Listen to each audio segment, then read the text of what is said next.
Concern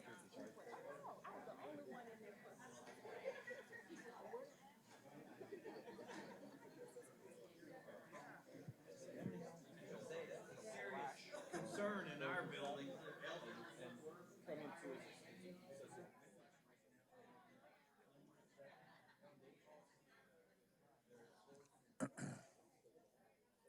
Hello, everyone.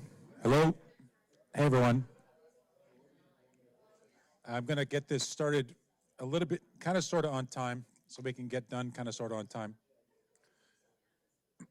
Hey, everybody. I'm Greg Parsons. I'm a professor in chemical and biomolecular engineering, and I am this academic year's chair of the Research Leadership Academy.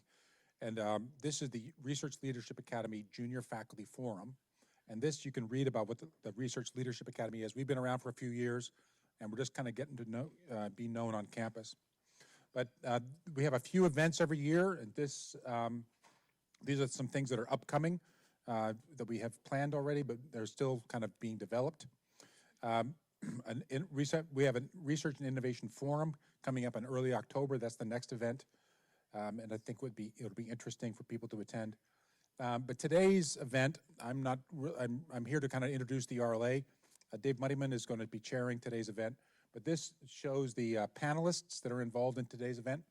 And who here is here as a member of the junior faculty that's here to try to understand what's going on? Quite a few people? Good. What? And who's just here because, well, anyway, I'm going to turn it over to Dave. I think that's all I have to say. And if you have any questions about the Research Leadership Academy or anything, feel free to talk to me or reach out to me. Okay, so thank you, and here you go, Dave. Thank you, Dave. Okay, thanks, Greg. So my name is David Muddyman. I'm a faculty member in the Department of Chemistry. I've been here for 14 years. I'd like to first introduce our panelists and thank them for taking the time out today to share their wisdom about the 10-year process and just being a junior faculty and what it means. So starting down there at the end, it's Matthew Breen from the College of Veterinary Medicine, Becky Boston from the College of Agricultural and Life Sciences, Gail Jones from the College of Education, Tom Gower from College of Natural Resources, Heather Pattisall from the College of Sciences, and Lori Williams from the College of Engineering. So pretty broad representation. We do have 10 colleges at NC State. We can't represent every single college at every single event. So there's no rhyme or reason for it. We just change it every single year, okay? So with that, what I'd like to do is just tell you how it's going to work. I'm going to ask them one question. They're each going to answer that question. And then after that, Chris Frey, my co-moderator for this entire event, will then ask some additional questions. But we also want to give you plenty of time. So be thinking of questions that you want to ask these panel members that may be specific to your field, that you want to get information on, and this is a good time to get it, okay? So, Lori, I'll probably make you go first. Is that okay? Is that okay? All right. So, yeah, that's right. You can't. Yeah, so we're asking them also not to repeat if something's already been said. So the first question, which will be the same question to all the panelists, is what do you wish you knew now what do you wish you knew when you started your career that you know now? And so we'll just go down the table and go from there.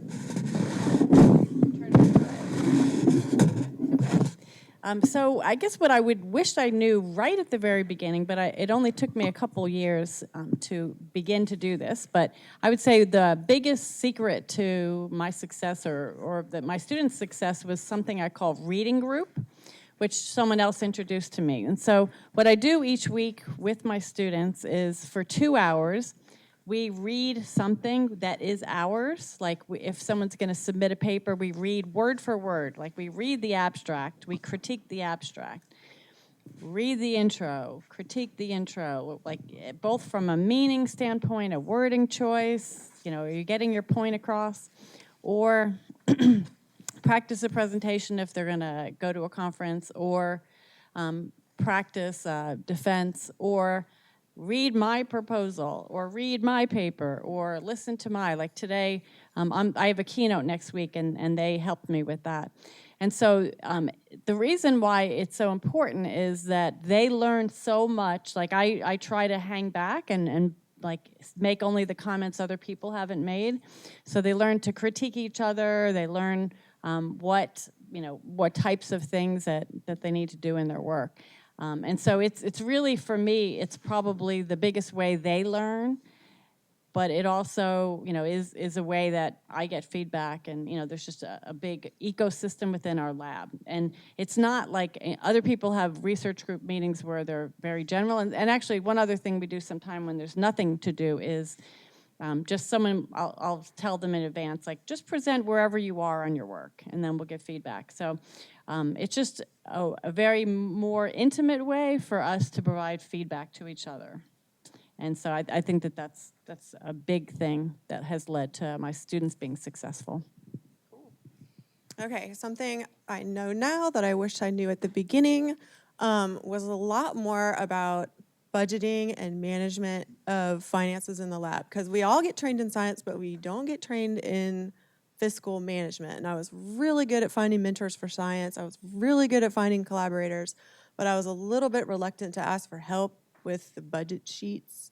And it turns out that help is pretty easy to get. And so I wish I'd been a little bit less shy about that and got a handle and got like a management plan for my lab early. And now I do that regularly. So go see your business officers and say, hey, I have a PhD in engineering, not accounting. Can I get some help? So probably the biggest favor my major professor did, it's not something that I learned here, but learned early on as a PhD student, is make sure if you're a young faculty, your major professor is introducing you to the really esteemed colleagues that are in your discipline, and you have the responsibility of doing that for your PhDs as well. As a result, I knew all the leaders in my field.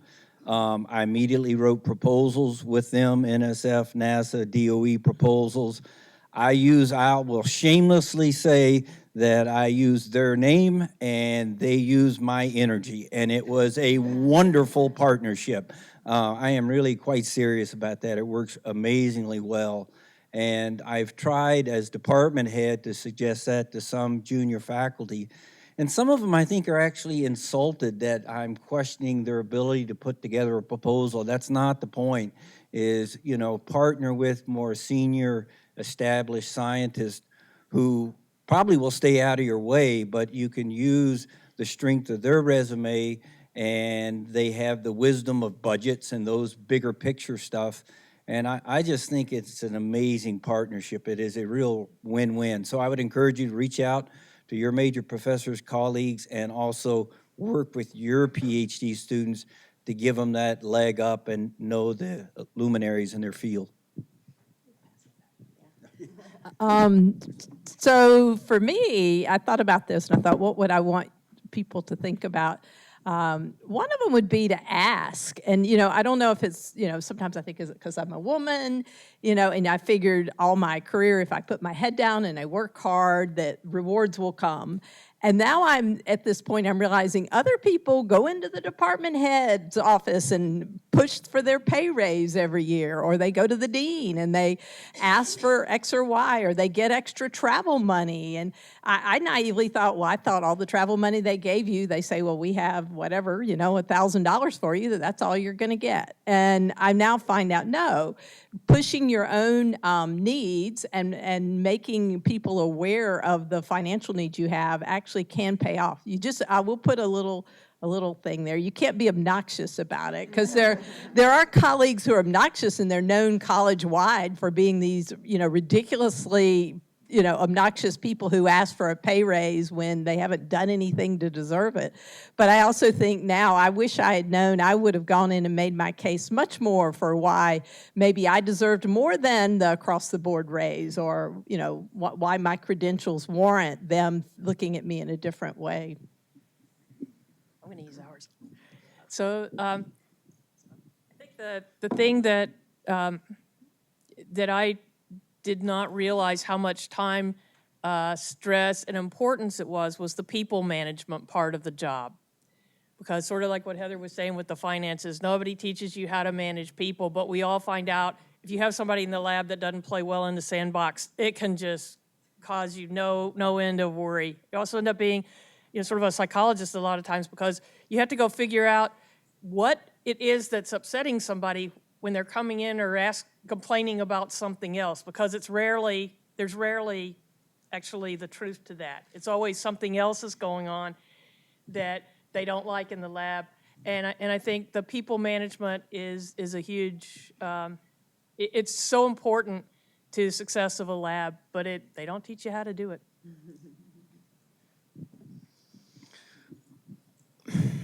So, I would say that I've learned something every day in the 18 years I've been here, even today. And the lesson I've learned today is do not find yourself at the end of a panel where they're all asking the same question. So I agree with everything that's been said before, but I thought about this long and hard driving in. And I would say the thing that I know most about today that I wish I'd known 20 years ago, which I still don't think I'm an expert at, combines all those aspects into this thing we call work-life balance. Is this time management, is how in your statement of faculty responsibilities, how do you portion your time out into the different realms of your responsibilities to make sure that each one is independently successful in the eyes of your departmental voting faculty, but also in the eyes of your extended peer network, largely of whom may decide whether your grants get funded or not. How do you, not everybody is great at every realm of their responsibility, but we're all required to do various aspects of our career. I would say the lesson I've learned over the past few years is to go and speak to those people that have been here forever and recognize that although this institution is changing and will continue to change, it's the younger faculty that drive the culture of this institution into the future. So you can be a part of making that change happen in a direction that your graduate students and your postdocs can then go on and be successful in 2020, 2030, 2040. Thank you.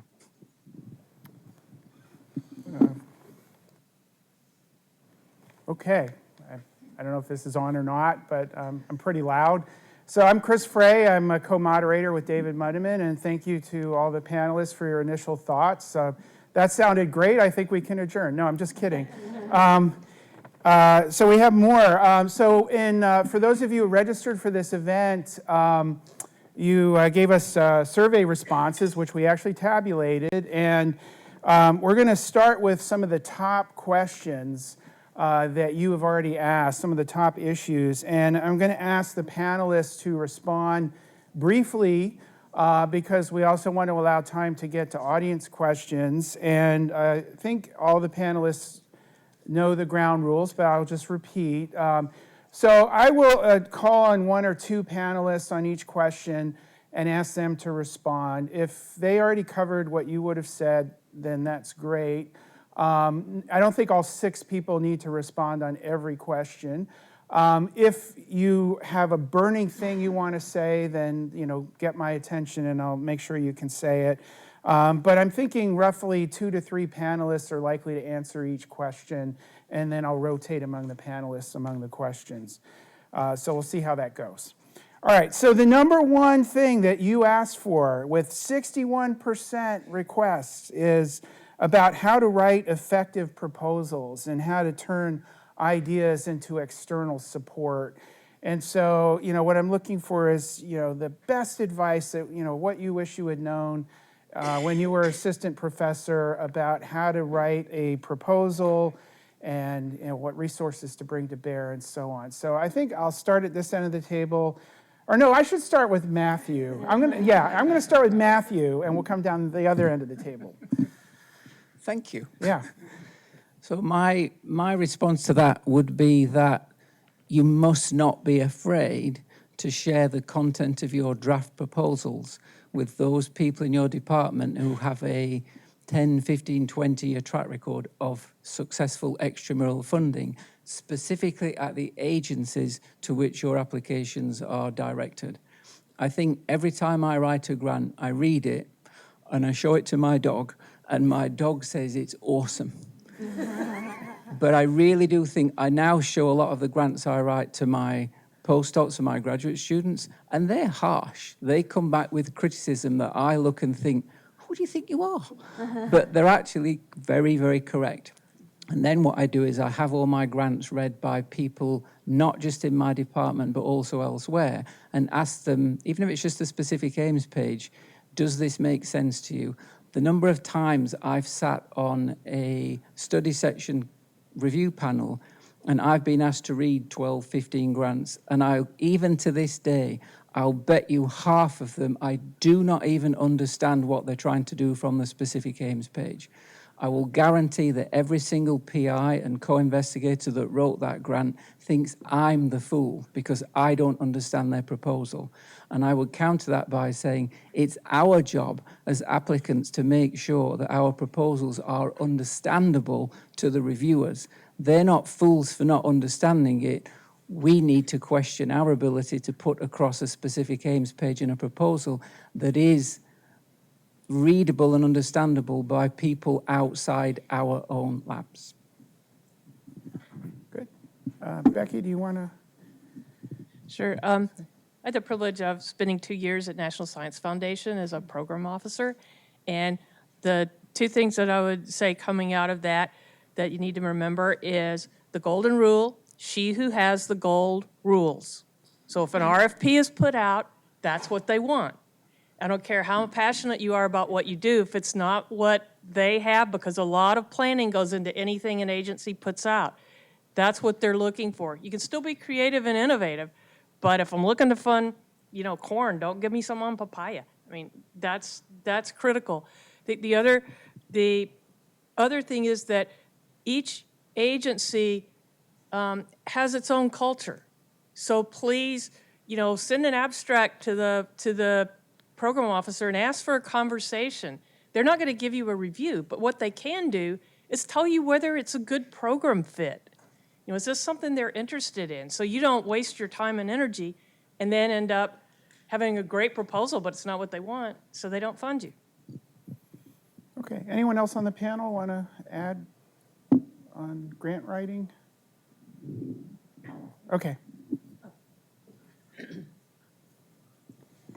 My advice would be willing to fail. I find a lot of junior faculty, you put your heart in that grant proposal and it doesn't get funded. And I've seen people give up, begin to like break away from believing that they can be successful.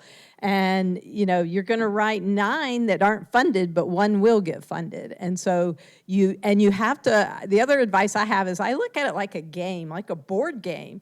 And you want to figure out what all the rules are. And there's rules that are written, and then there's these cultural rules. So talking to program officers, former program officers, colleagues, but be willing to fail, be willing to keep trying, learn from when the ones aren't funded. When you look at the reviewer comments, figure out what you're not doing well, because eventually you'll succeed, but you can't give up. You have to get very thick-skinned.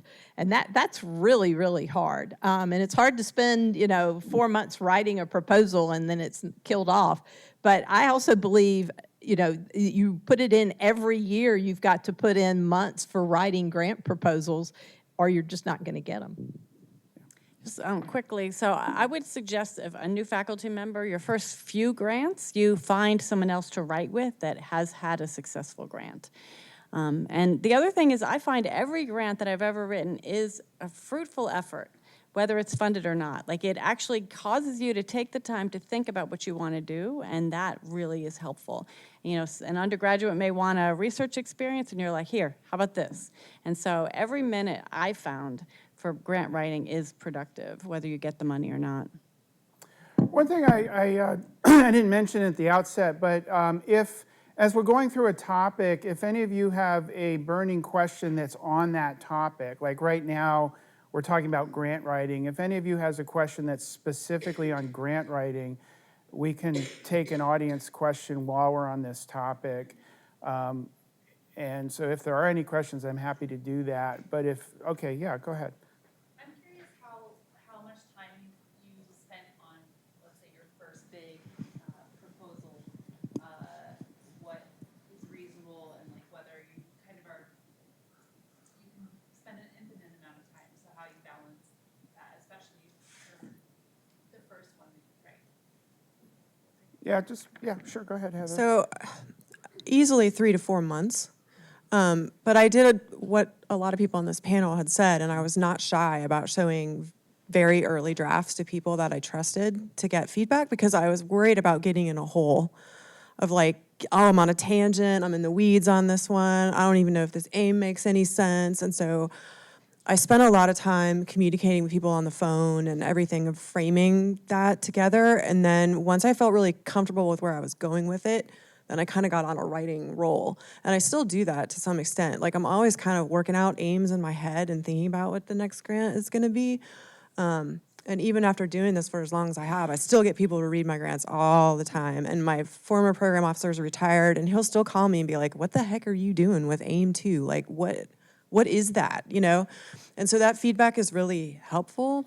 But I mean, still, it takes a solid 3 to 4 months to write a good first grant. I would say that more is not more. I mean, some people try to throw out a grant every cycle, you know, look at me, I'm super productive, but they're not very good grants. And so I would say it's better to spend 3 to 4 months on a good grant than just kill yourself all year and be like, I'm gonna hit all 3 NIH cycles, I'm gonna hit NSF, I'm gonna get that. Like, forget it, right? Like, focus and keep on it.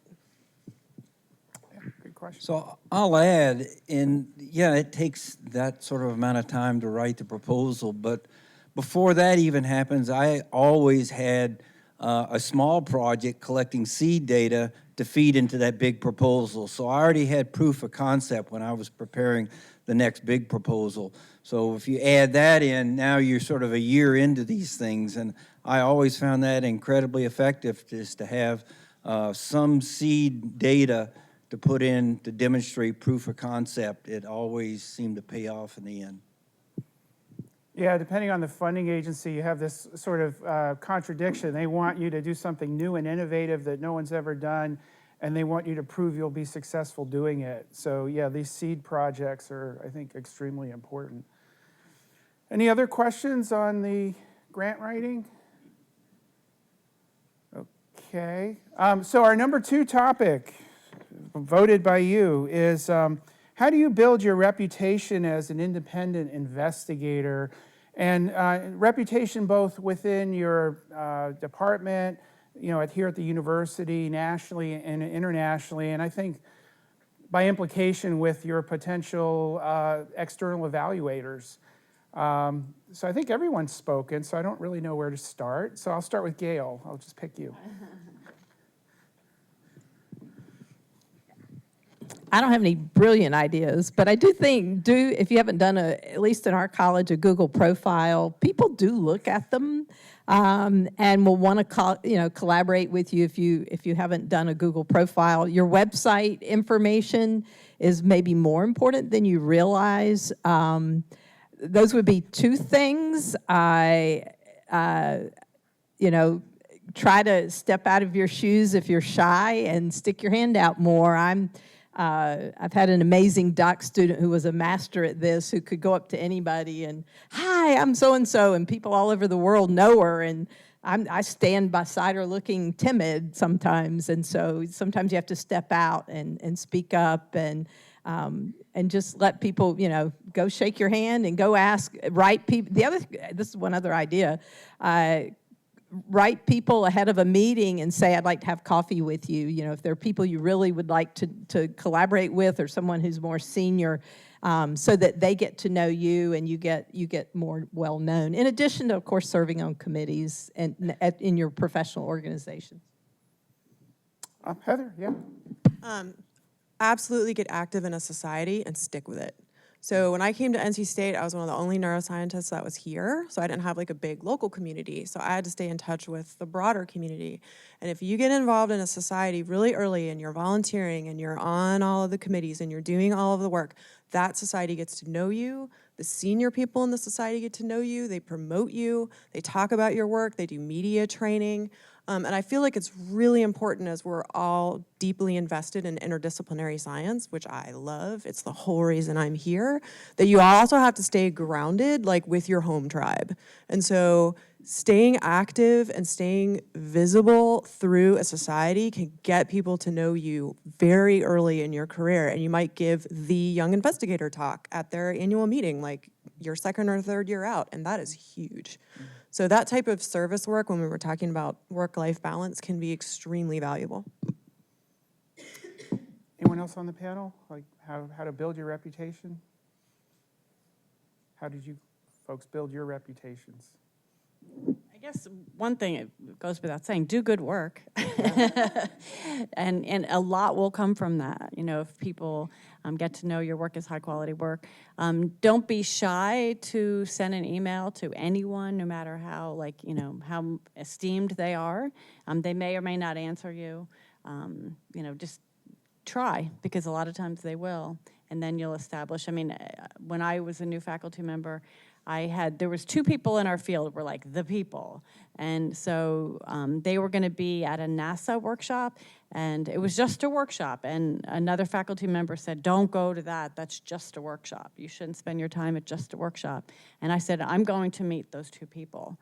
And sure enough, you know, I met them, and, you know, I still collaborate with them now. So, you know, take a risk and meet people. Yes. I just wanted to add on to that question about building this reputation as an independent researcher. And you kind of mentioned the interdisciplinary collaborations, and, you know, I do very interdisciplinary work, and sometimes, you know, and there was recommendations on, you know, for your first proposal, have like a more senior person on the proposal with you. And so where is this trade-off of, you know, should I consider some proposals where I'm the only, you know, senior PI on it, or, you know, if there's these ideas that, because, you know, you have multiple ideas, you can kind of pick and choose. So how to kind of navigate some of those choices. Does that make sense? Sorry, I just like to have. So one thing that I found to be very effective is we all have curious minds, and we all probably got into this because we have curious minds, but I loved writing synthesis papers. And I think that's something that you can take the lead on, and you can either do it by yourself or with a couple of colleagues that are working in that area. And that clearly demonstrates sort of you're the leader in that field in one of these critical questions. In my discipline, there were 2 or 3 that I addressed. So I think synthesis papers play a major role in really elevating you as being sort of a national or international leader. And if you look at our RPT guidelines, the guideline for promotion from assistant to associate is demonstrated potential or achieve national reputation, and the same thing, only international reputation for promotion from associate to full. So yes, partner with those senior faculty and scientists, but also take leadership in a couple of these synthesis type papers. I'd say, though, also as you partner with people, you know, you don't want to become their senior postdoc. And so I think, you know, if you're doing it the first time, that's to learn to write that good grant. But then maybe things should flip for the second grant, where you're the PI or you are branching off. So I think that's a little bit of a tricky road to walk. Along those lines, so as a new faculty member, I think you have a runway, you know, like by the time you get tenure, then you need to have a single PI grant or things like that. But in the beginning, like, you know, the first couple, just get some experience. And, you know, I get, you know, one thing that you could be looking for, if any junior faculty member wanted to write a grant, I would have them be the PI, period. And so, you know, as you're choosing collaborators, then that's something I would be looking for. Are they willing for you to take the lead and to give up the leadership, which I would, like I said, I would do any day. Yeah, that question is a good segue to our next one, but before I do the segue, are there any other questions from the audience about reputation building? Okay, I saw your hand first. Okay. Yeah, and then we'll come here. Question about the collaborations, and also my question spills over to the previous topic of effective, proposal writing.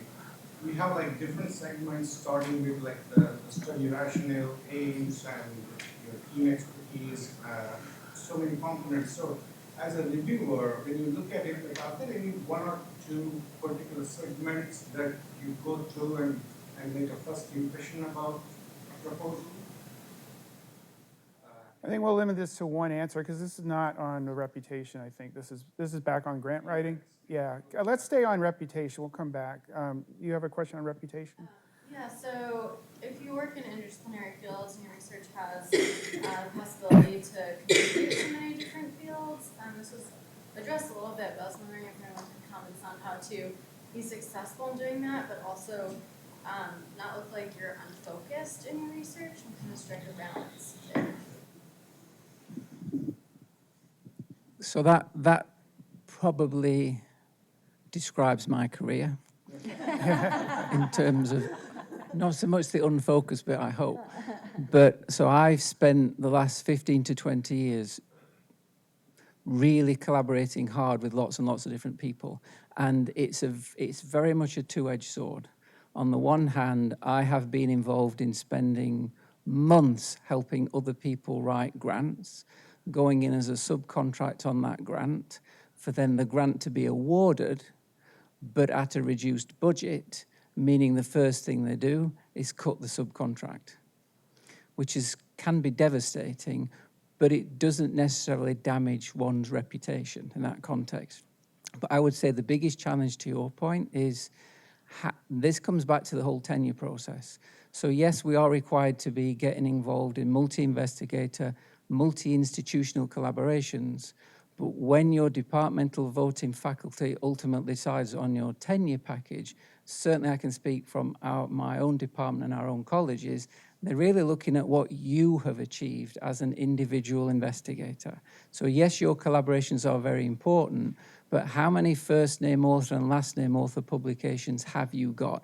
How much research money have you brought in as an investigator, as a PI? Those things are all very, very important aspects to look at, which is why I think what we spoke about earlier is when you're at that very early stage assistant professor, it's very important to get your name out there by working with other people. But as you approach that tenure decision and certainly beyond, you have to take the lead on some of these collaborations. When I was first here, I think I put in something like 15 to 20 grants in the first 2 years, and I was really lucky that I got all but one of them funded. That was a problem, because now I've got too many projects to manage and the lab to grow too quickly, and it's a good problem to have. But then I would also come back and say, maybe this is a question for later, it's one thing learning to become successful as an assistant professor. The bigger challenge is how do you sustain that success for the duration of your career? So don't think about the tenure process as a 5K race. I think you have to think about your career as the marathon it most certainly will turn out to be. Does that answer your question? Thanks. Actually, the next question, so I think the questions from the audience are getting more into the next of the top topics. So maybe this is, we'll just do the segue to that. But I just want to say one thing on building your reputation, which I think Lori said, but I would always be very careful about submitting a grant or submitting a draft journal paper that it represents what you think is your best work, because the people reviewing it, you don't know who they are, and they may end up later being an external evaluator or influential in other ways in your career in, you know, subtle ways that none of us really ever knows and learns. But I've had this experience in my career where you know, through even unsuccessful grants, good things have come from it, and both in terms of other opportunities, but in terms of positive impacts on things I might have gotten invited to do that because those people became aware of me through that grant application because they were a reviewer. Now, of course, they're not supposed to tell me that. Some of them do, some of them don't. But yeah, avoid the temptation, like, I think this paper is just good enough. Let's see what the reviewers have to say about it. Like, I wouldn't do that in terms of building reputation. So the next question is, how are collaborations viewed by faculty and by promotion committees and by the DVF? And so we've already kind of been talking about that. So I think I'll just ask the panel, do you have more to add to that? And then I'll ask the audience, do you have more questions about this role of collaboration and multidisciplinary, interdisciplinary, and is that helpful, or are there pitfalls? I guess I would just say, I think there is not a one-size-fits-all, and each department has its own departmental voting faculty, so you really need to work with your department head and learn the culture of your department. So I could tell you what I know from my department or from my college, and that could be totally different from Matthew's. So I think that's probably one we can't generalize. Yeah, and actually I'm glad you said that because, like for example, Matthew's comment about funding, I think that I'm sure that varies across departments within colleges and across colleges. So some cultures may be, yeah, we want to see certain dollar amounts of funding. Other cultures are more about, well, we actually don't care about the dollar amount. We care about the quality of the grants you're getting. Like, are you getting national peer-reviewed grants? Are you competitive for those? Not so much the dollar amount, not so much the quantity. And so these are things that, in this general meeting, we're not going to be able to tell you for your program how to calibrate on that. That's something you're going to probably have to learn from colleagues in your own discipline. But yeah, it's a great point. Yeah. Just to add one quick thing to that, that's where mentorship is super key. So it's time to go to lunch with somebody. It's time to sit in their office and pick their brain and say, this is what I'm thinking. This is what I'm strategizing. I'm thinking about applying for these, but they're all interdisciplinary, and this will be my role. Is this a good career move for me? Is it a bad career move for me? And have a really frank conversation with senior people who are on your departmental voting faculty that are going to tell you straight up. So like the interdisciplinary questions you were asking, like what's the mix here? I've had wonderful conversations with colleagues, and it always comes down to, well, what is the science you're really excited about within this, range of stuff? Like, where are you reading all of the literature? Is it in these two projects? And sort of helping you hone that in that broader, it's a marathon career plan, because you don't want to find out too late that the mix of things you picked are not valued by your department.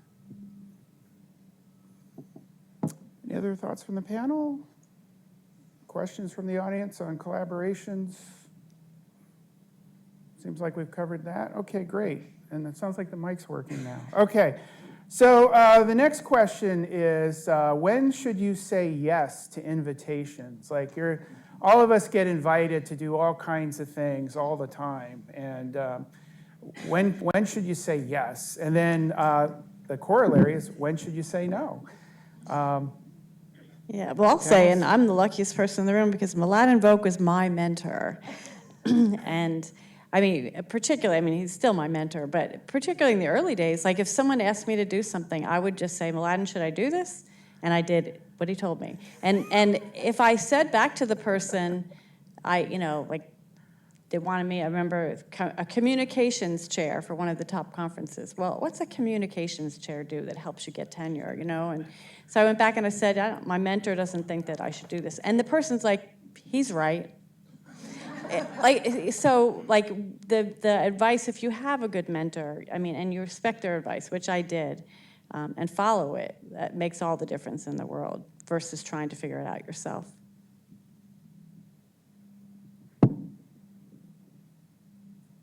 Anything to add? I think you just have to be strategic on the when to say yes and no. You don't want to keep doing the same thing over and over because it's just going to be one line on the CV with a bunch of years after it. But maybe you do need to branch out a little bit. Also think about the time something's going to take. If you're a search committee and it's an internal search, what are you going to have? 4 people that you have to review? If it's something else and you don't really care about it and you're going to get 300 applications, that may not be the way to spend your time. I think you just have to really, really look for a balance. I will say for a granting agency, people say, well, I want to go be on a panel. At least when I was at NSF, we would not invite anybody to be on a panel unless they'd done a lot of ad hoc reviews and we kind of knew what they were going to say. So, try to just balance. Do the things that will get you where you need to go, but don't just overwhelm yourself with, I'm going to do 50 grant reviews this year.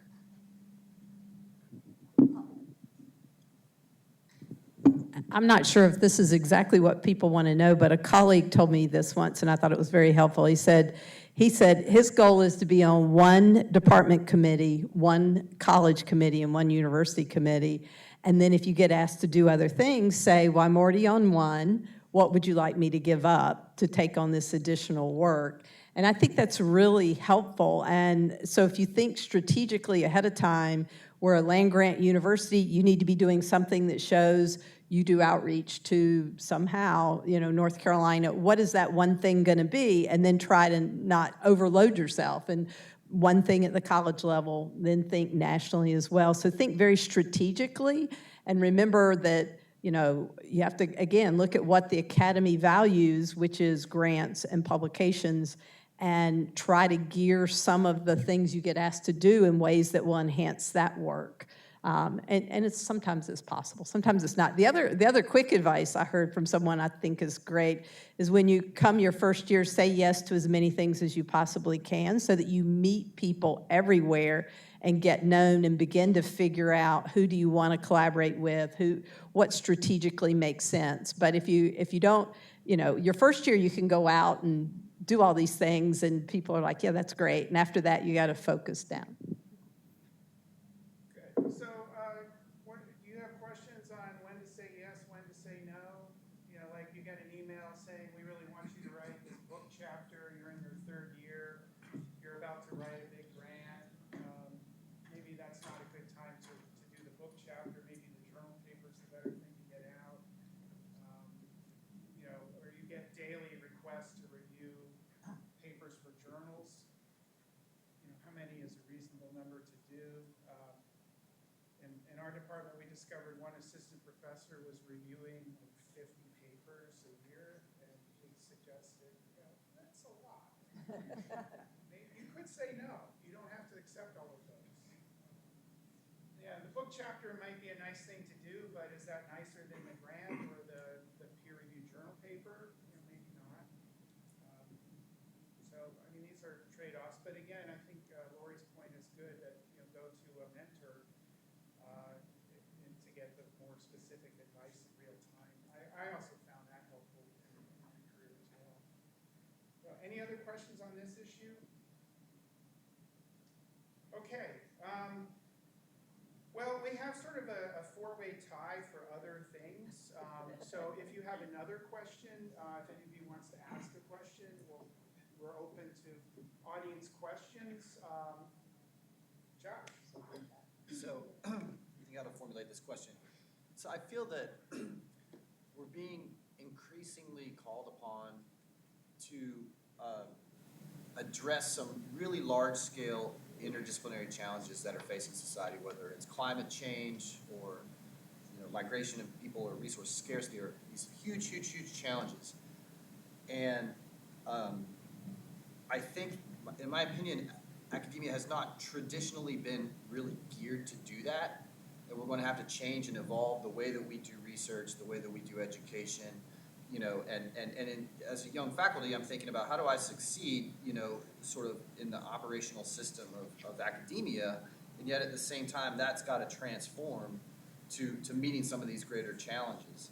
So I was just curious to know what you all see as maybe the challenges or barriers or obstacles to the kind of transformations that we need to make, and where are the leverage points, because we're going to be, I think, a lot responsibility for trying to enact a lot of those transformations in the way we do academia, in the years going forward. So I just want to hear your input on those things.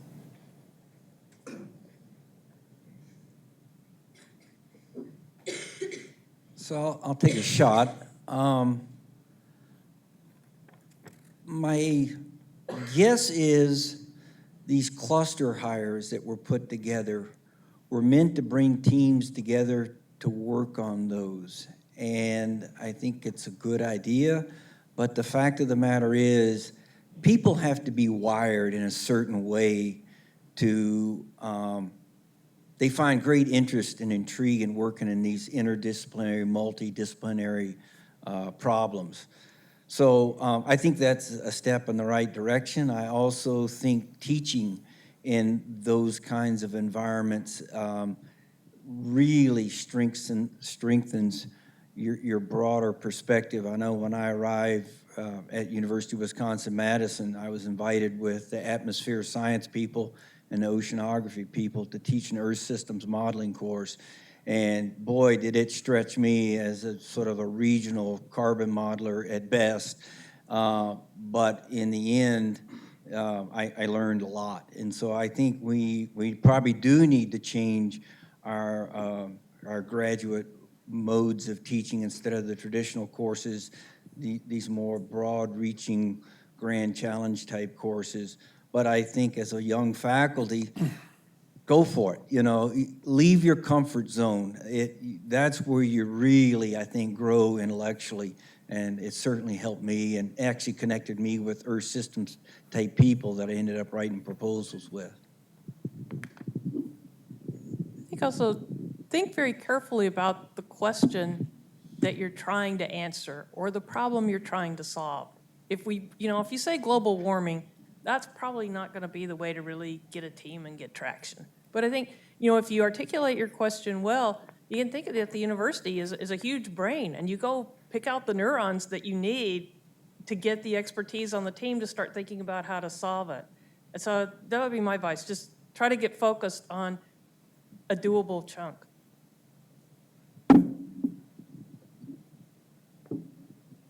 Okay. Take it there's no other comments. Is there any follow-on question on that topic? If not, we're open to really any topic. If you want to come back to your question that you had earlier, we could do that now. Yeah, I can repeat the question. So, as you know, the proposal has different components, right? The aims, the design, the rationale. So, as a reviewer, when you take a look at them, first, what segments give you very good, the first impression to read further or influence your interest? I'm going to fund or not fund by the end of your abstract. Maybe your specific aims. So, with that, the abstract, I think, needs to have a very clear motivation. Like, you're talking about this motivation that people can really grasp on, as well as a very clear solution that I can understand, which is something that someone else had mentioned earlier. So, like, I can say, here it is, and I get it. I get what they're trying to say. And then also, like, these are the right people, or there is some experience there. I'll add, and this has been pointed out very early, but I think it's worth repeating, know the culture of that funding agency. There's, I assume, a wide range of young faculty in this room, junior faculty, that are applying to very different types of programs, from very applied to like NSF, where that's all hypothesis driven, to early in my career, I got a lot of funding from NASA, and it had these mission to planet Earth, and they were campaign question-oriented, and you had to demonstrate how you plugged into answering their question. No hypothesis. For example, they wanted to know the energy carbon-water exchange between the boreal forest and the atmosphere. You had to figure out how you fit into that overall mission of NASA's. And so I think you really need to pay attention to what the agency is asking, and whether it's hypothesis-driven, whether it's a culture of we always tease the remote sensors. They, just build widgets, and then they figure out what the science is. So we all have different perspectives, right? I'm saying that all in great kidding, but understand the culture of the agency and what they're really after. So just to follow on to that, I would say there is no part of a grant that can afford to be weak. In terms of the grant review panels that I sit on, I'm just thinking now, more recently, the hardest part is deciding which are the best few that are going to be considered above the pay line. Now it's a question of which one's got the most weaknesses, not which one's got the most strengths, because they're all pretty good. So then the question is, the specific aims page grabs the attention, maybe gets it through the initial triage process, perhaps, depending on the agency. But then if your materials and methods section don't demonstrate that you can deliver on that, that's a killer. Every little aspect of it, down to, I've sat on review panels where it's come down to how many typographical errors are there. Because they're so good, how do we able to choose? Now, thankfully, the review panels don't choose. The review panels just make scores and recommendations. Then it's up to the program officials to decide which projects to fund. And they sit and they listen intently to the conversation about what happens. Good. Other questions while we're on this topic of grant writing, how to get your grant funded, when not to write a grant? One thing in my experience is, when you get this phone call, like a feverish call from a colleague, like, oh, there's something that's due in 3 days. Let's get a proposal in. It's like, I don't know how many of those actually get funded. I don't know if you've all had those funded, but that may not always be successful. Yes? I just have a question about agencies that don't provide a score or necessarily feedback. So how do you, when you're putting like a team package together, you can't say that I submitted so many grants and they're all ranked X. Like how do you deal with that situation when you don't get that feedback or a score? Be frustrated. But that is happening with more agencies now. So it will just be I hear people saying, I had a letter and the letter just said, we recognise the value of your proposal, but we've decided not to fund it. That's it. So most of those agencies, or some of those agencies, will allow you to call them and have an off-the-record conversation about the content of, and I've even had people call and say, could you please just give me a synopsis of what the major weaknesses were so that at least I can address those. And I think one of the several of the times I've heard, well, the program officer told me there weren't really any weaknesses. So then it comes back to the question of, they're all strong proposals. How did they choose which proposals to fund or not kind of remains a bit of a black box, which, so it's incredibly frustrating. But I would certainly call and ask without making a pain, and don't lower your reputation by doing so. Good. Yes? Given the grant climate right now and the low rates of grant success from a lot of the major agencies, I'm curious about your advice or strategies for approaching smaller, maybe private sources or foundations where part of the challenge is that many of them don't offer indirects, which the university doesn't always like. So what's your advice on other creative ways to keep research funded? And this also includes some new things that people are trying, which includes crowdfunding.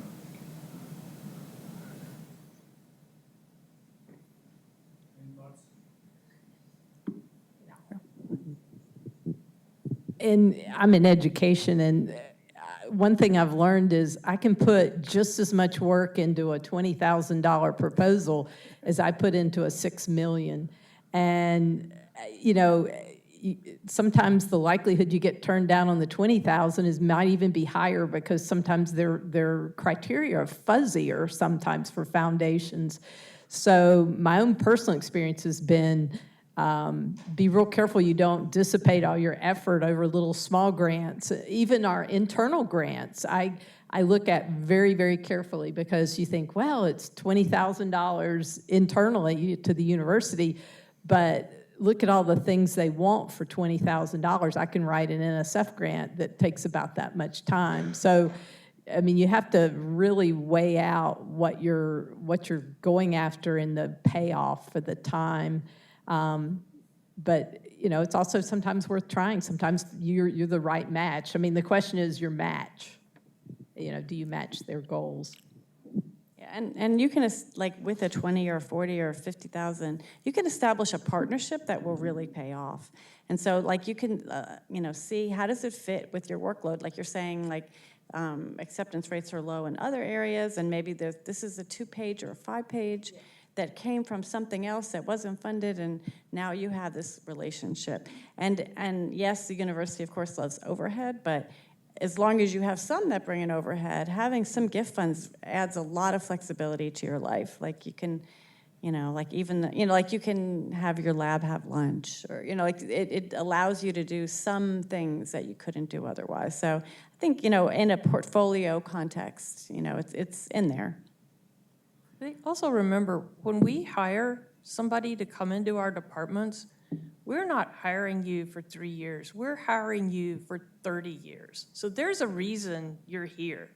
And I think as Lori and Heather have been, talking about in several different contexts, use your department and get mentoring. Ask for help. Ask where you can go, because it's way too hard to have a search to do a large startup package to have somebody fail. So, think that people are on your side and don't be afraid to reach out for help. I'll get to you so I'm just curious about your concern about indirect. Is that something that you're worried about as an investigator? Necessarily, but I'm an ecologist and I do work sometimes as community based. Okay. And often it's not very expensive work. Yeah. It might involve some manpower, it might involve organizing meetings with citizen scientists, for example, where we need to provide food, things like that, where again, big grants may have restrictions on that or may not even be needed sometimes. Okay, all right. So in terms of spreading one's effort and being strategic about it, Yeah, I was just. payoffs are there. Yeah. But how to, in a tenure context, how do we sort of balance that kind of effort and emphasize the importance of that to the reviewing community? Yeah. When So I have. the scale of your research may not require.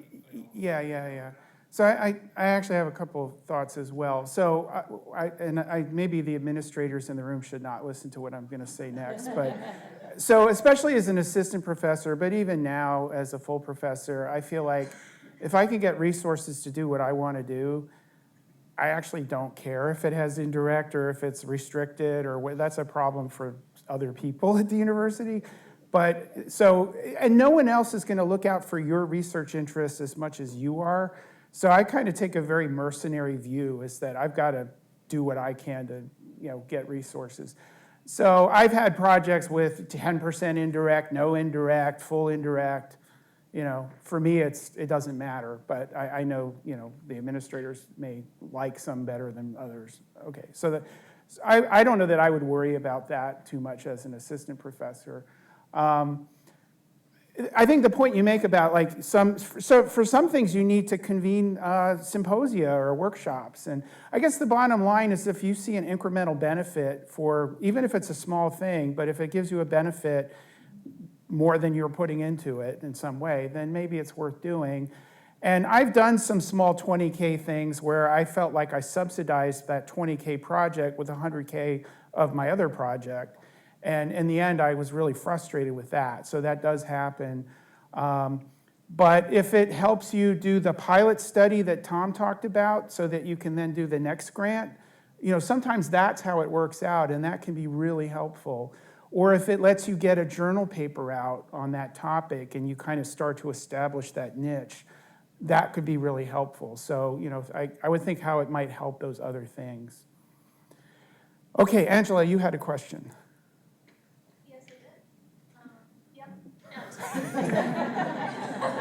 So a lot of you have talked about mentors, and so I was curious, and I mean, I've heard different strategies. I know it's a very personal thing too, but were there key people in your mentor network or social support group network that were really critical, and what role did they play? Because also I think, there was the comment about don't submit a really bad proposal or a bad paper because that can impact your reputation. But I also sometimes wonder when I talk to certain mentors, I don't want them to I still need to present something that's fairly polished. And so did you have a mentor that you felt like you could just, because sometimes I get concerned that maybe I'm going to work on polishing an idea so much before I feel comfortable presenting it to a mentor that I spend a lot of excess time. So did you have someone that you just presented really raw and you knew that they wouldn't judge you?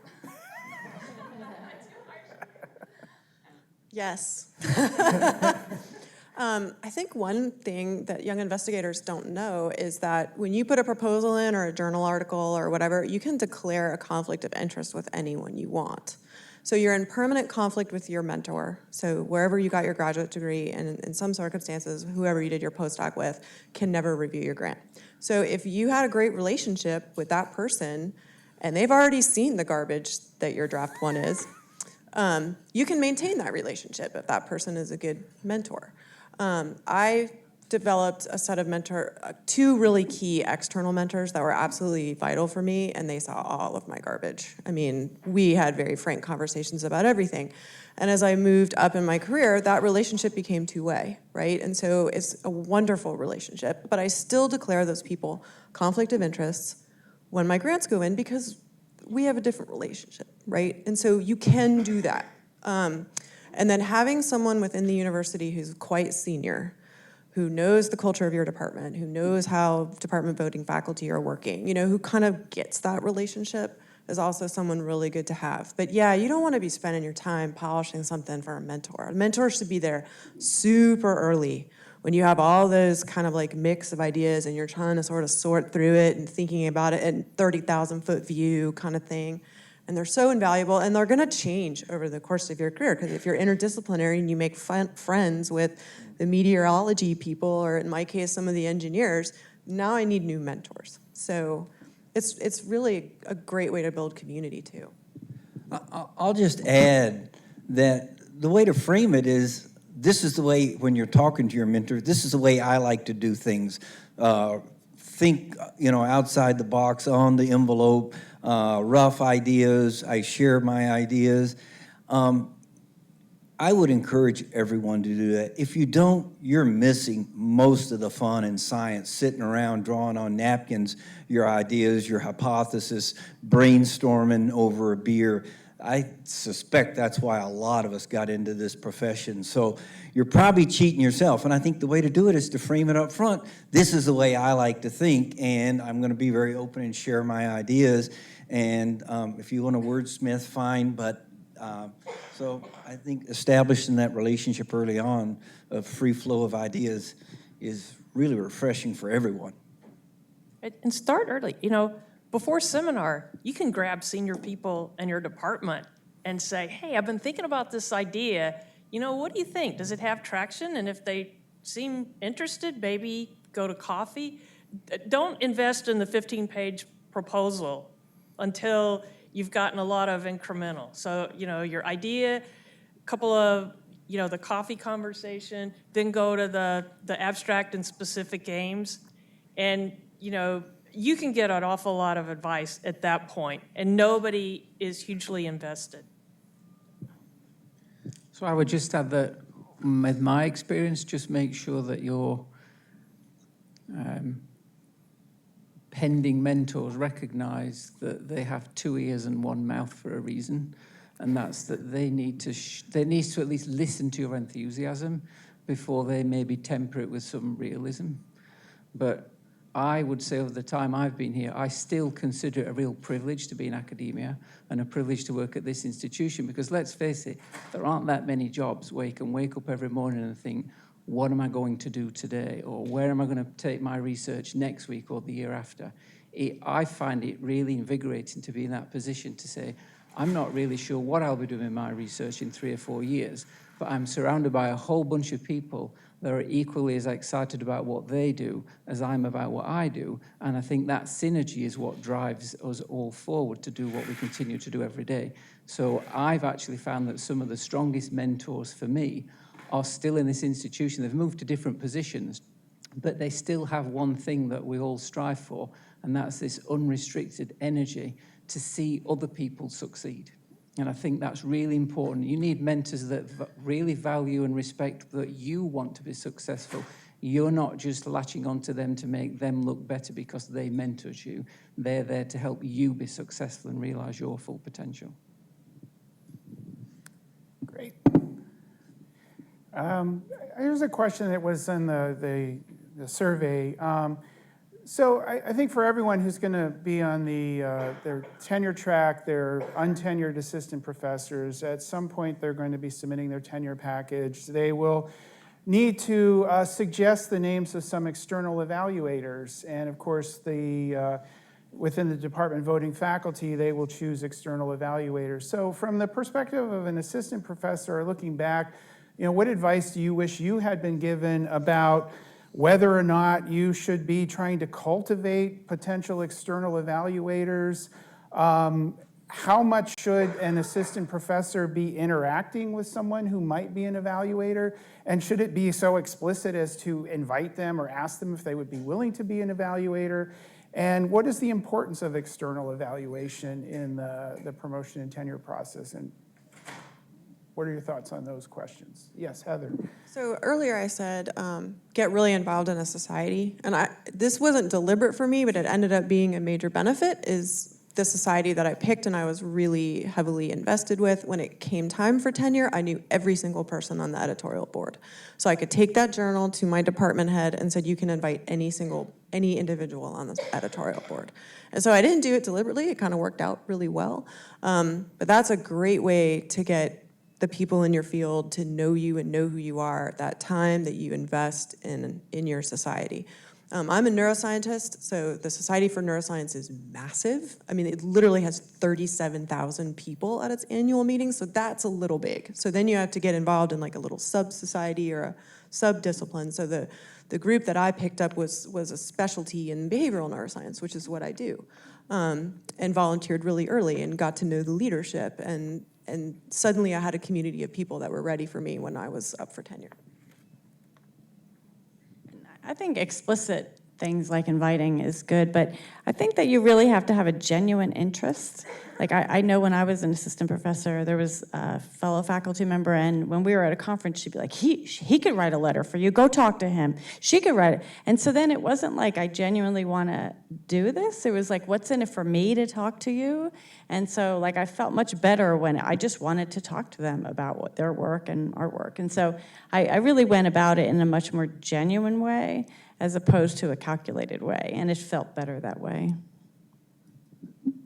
I think you can keep your eyes open too.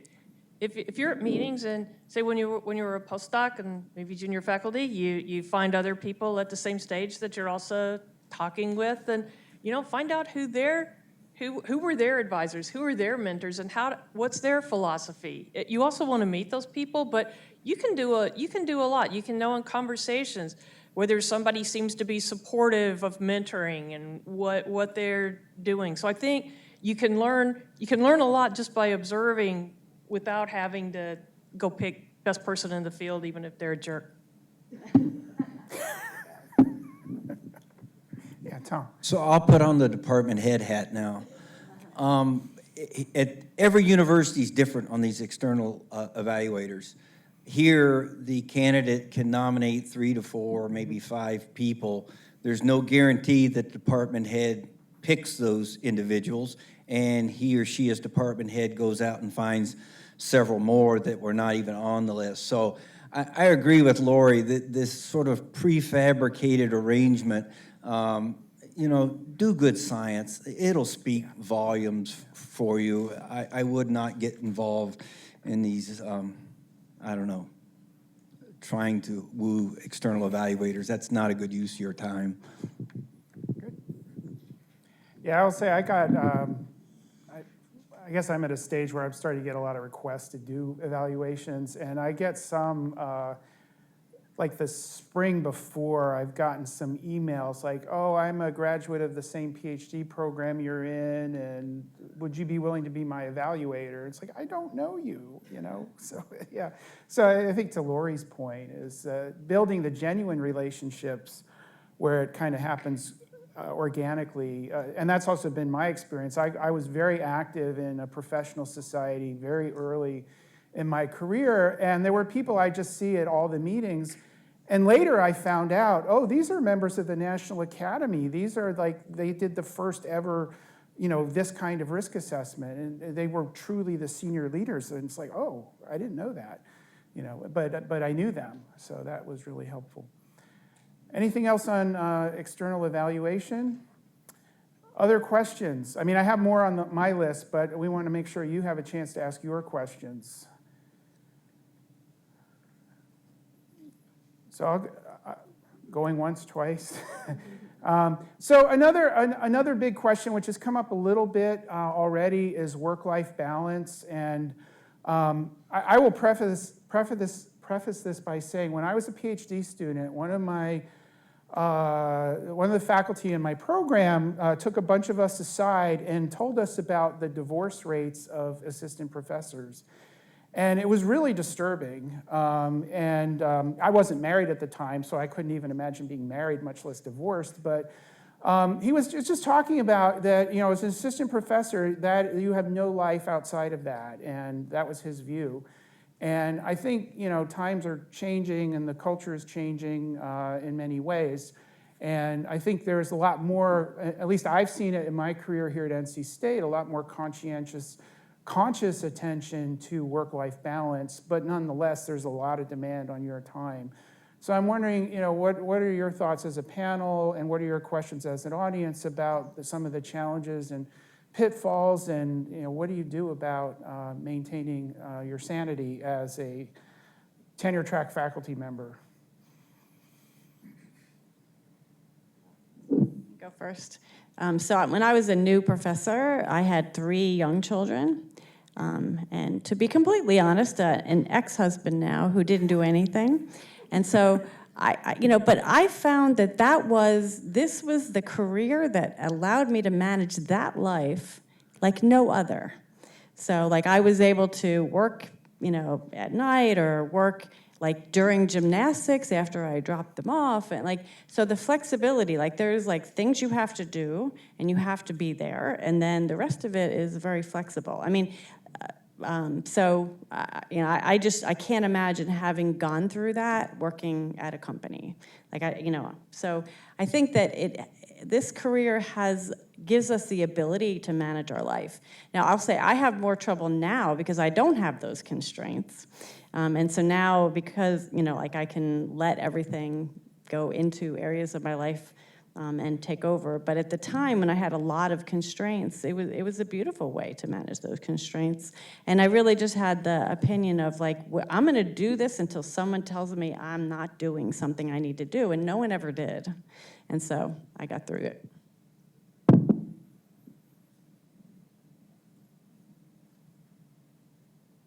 Other thoughts on? No? Other questions?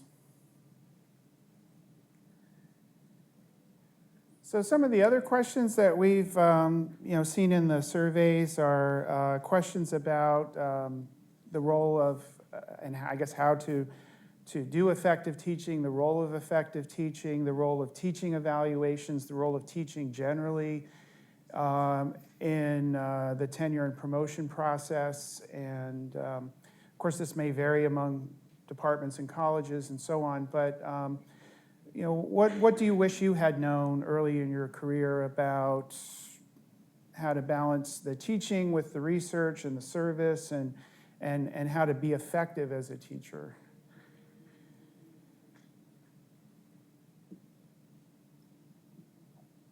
Maybe the education person can start. Yes. I thought, how can I be in education and not try to help answer that?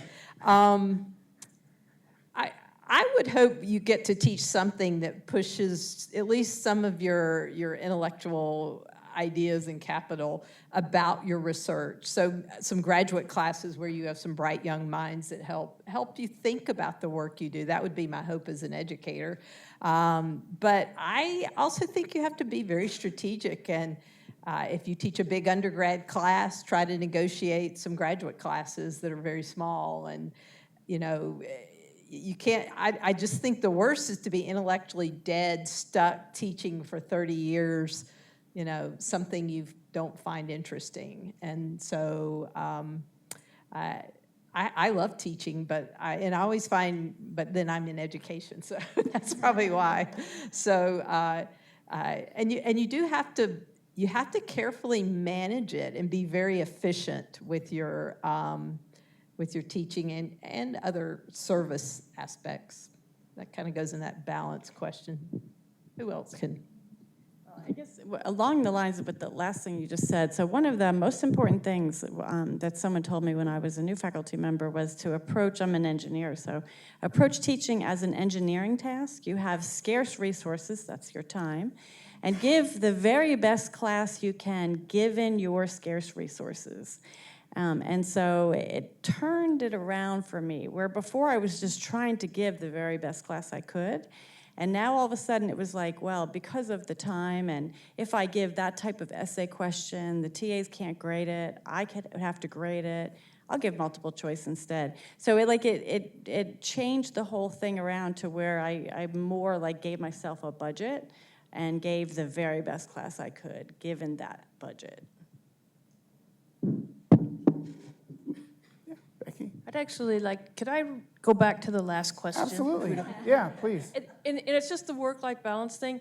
Please, as Gail said earlier, where you have to ask, if you have a constraint and somebody's scheduling a late in the afternoon meeting or a morning meeting, or there's something you really want to be involved in, but you say, I can't do that in the department because it doesn't match, don't be afraid to ask. I can't do this, but I need that. Maybe it can alternate between, you know, late afternoon or early morning or happen at another time. But if you need something to maintain, you know, your work-life balance, at least make sure other people are aware of that, because they can't help you if they're not thinking about it. Okay. Questions? Come on, this is your big chance. So you have these outstanding, experienced faculty who can give you sage advice. And you're not being judged. Yes? Does anyone have any advice on how to actually manage a three-way faculty appointment for research, teaching, and extension? So let me repeat it because I don't think everyone heard it. So you're asking about research, extension, and teaching, how to balance those components? And that is the nature of your specific appointment? Yes. Okay. Yeah, so I guess one preface is we probably all are learning about this new thing called the Statement of Faculty Responsibilities, the SFR. How many of you like the SFR or have done it? We used to have the SME, the Statement of Mutual Expectations. And so all of us are we can all be different. And it's through those documents that we can express, you know, here is my mix of realms of responsibility. And so, yeah, we don't all have the same realms. And I think this is an important point and a challenge both for the different, you know, candidates for promotion and tenure, also for the department voting faculty, is in looking at different candidates who have different percentages of distribution in, say, extension rather than, say, service, or rather than, you know, I don't know, discovery, I guess is what they call research now, that you're evaluated based on your SFR, right? So that's a number one consideration, is you get to define what your mix is, and then that's how you should be evaluated with respect to your personalized mix. So I think I'll just add that context. But yeah, Tom? I'll just follow up with a question. When you have a 30% extension, I presume you now have a second boss in the equation. Is that correct? An associate dean for extension or something along those lines.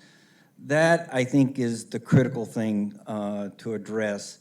So I may hold the record on this university with the most number of cluster hires in a department. We're 20% cluster hires.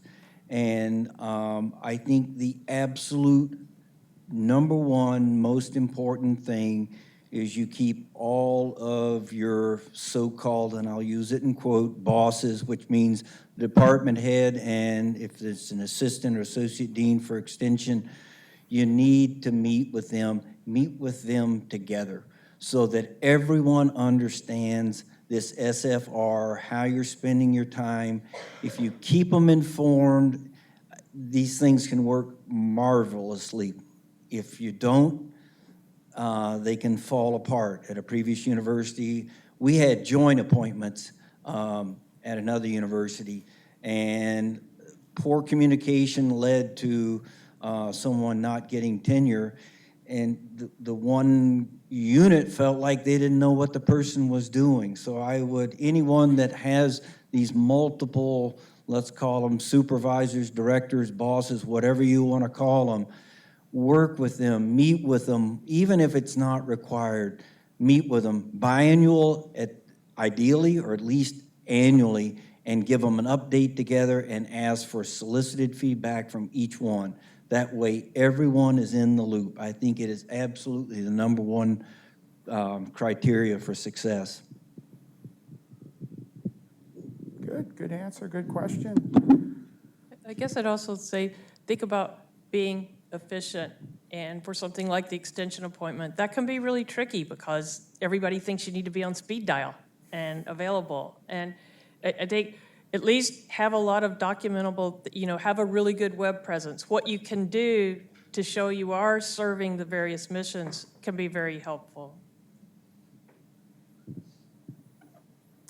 Okay, we're close to the end. We have time for another question. Oh, we have competition for a question. Great. So I've been talking about building your reputation and also balancing your family life. How do you guys, anyone that had young kids as an assistant professor, how did you navigate like putting yourself out there at conferences and balancing with your family? Like, did you have, and same with like external seminar visits, how did you balance those things?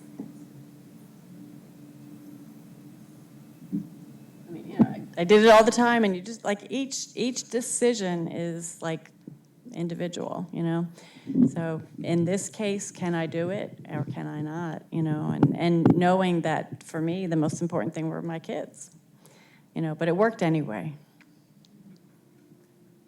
I think science has gotten a lot more accepting. I see young kids in the department all the time on snow days, and it adds great joy to everyone in the department. Probably my most favorite data book is I had my oldest daughter in a backpack. We were doing field measurements, and she had a Barbie, and she had her magic markers drawn in the data book. So I think we all sort of make it work, and it sort of makes it really special in the end. And they all became a little bit involved in science. Probably most of them realized that's not what they wanted to do. Went to the business world, and that's good. They're going to support Dad when I retire. But I do think science, particularly I see at NC State, we're being more informed and more accepting and more welcoming of the circumstances that we're all in. If I may add that I've had experience with this, with taking kids to conferences. We've always traveled with our children since they were infants in a sling. And often they can actually help make connections because sometimes the older professors will come and want to do it. It can work. Yeah. Is there another question? Oh, okay, I'm sorry, over there. I didn't see you. Along the same lines, Yeah. I was wondering, how, like, there are so many conferences, so many meetings, and, how do you make decisions when you want to stay away from your family, or, this sort of thing, that synergy, and, you have, so how do you make decisions, how do you weigh based on, what factor, which conferences to attend, which meetings to attend, which panel to participate, all that? So I've been very goal-oriented with those. And I did a lot of traveling as a young assistant professor, and I was a single mom at the time. So I had to think long and hard. And I always had a strategy for it. So if it was at a point where I had new data or I really wanted to put myself out there, I did a lot of traveling because I wanted to put my face out there and get forward. If I had a student that was getting ready to graduate and I needed to build their network, I went out there and took care of it. If it's a meeting that people said, oh, it's a great meeting, it's super prestigious, you should go, and I looked at the program and was like, I'm not seeing a lot here for me, a lot of times I would say, I'm going to save my money, I'm going to go to the smaller Gordon conference that I think I can get more out of it, and kind of approached it that way. So I think it just kind of depends. Like some years you might do a lot of it because you need to be out there, and sometimes you're like holed up at home trying to get your papers written. So I don't know. That's not a great answer, but I would definitely have a strategy. If you're going to a meeting, you're going there for a reason. And what is that reason, right? When I got my first new grant, I went shopping. Like I went to the Society for Neuroscience meeting because all the vendors were there. And I spent the whole entire meeting on the vendor floor, right? To like build the equipment that I needed and save a bunch of money. So you can use meetings for a variety of goals.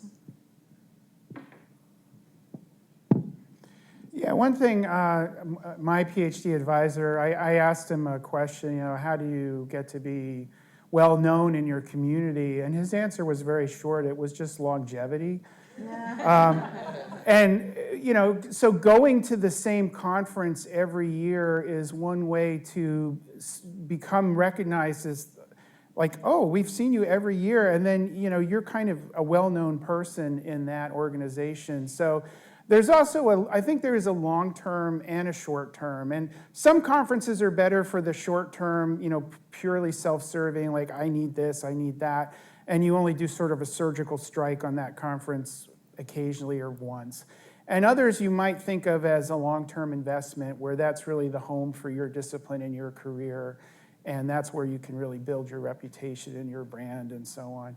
And I also agree with, I think it was Heather's comment about sometimes the smaller conferences are way better. Like every year I go to a meeting that's called a workshop, and it's about 200 people, but it's the 200 people who do what I do, and it's like the best meeting I go to. And as the big professional society meetings, sometimes they're so big that you just get lost. But the other thing with conferences is that's where you can get involved in a professional society on, and I would only do this if it's meaningful to you, but like committee work or becoming an officer or, those kinds of leadership roles are available through really attending these annual meetings. And so that's another potential benefit. Well, I think we're exactly 10 seconds from being out of time. So I would like to thank and join me in thanking all of our panelists. And thank you to my co-chair, David Moneyman, and thanks to Greg, the leader of the chair of the RLA, for his introduction, and especially thanks to all of you. I do want to emphasize that all of us are available to you. So we've talked about mentoring. All of us in the Research Leadership Academy are available to you. I'm sure I speak for the panelists. They are all available to you. David and I are available to you.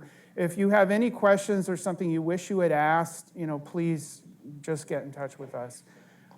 Greg? I just want to say also, you're going to get an email from Laura, and she is going to ask for your feedback on this event.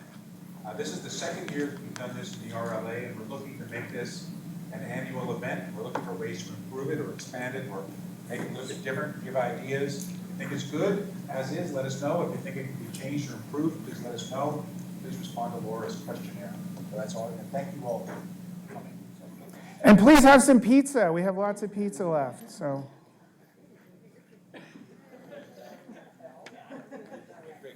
Yeah. Thank you.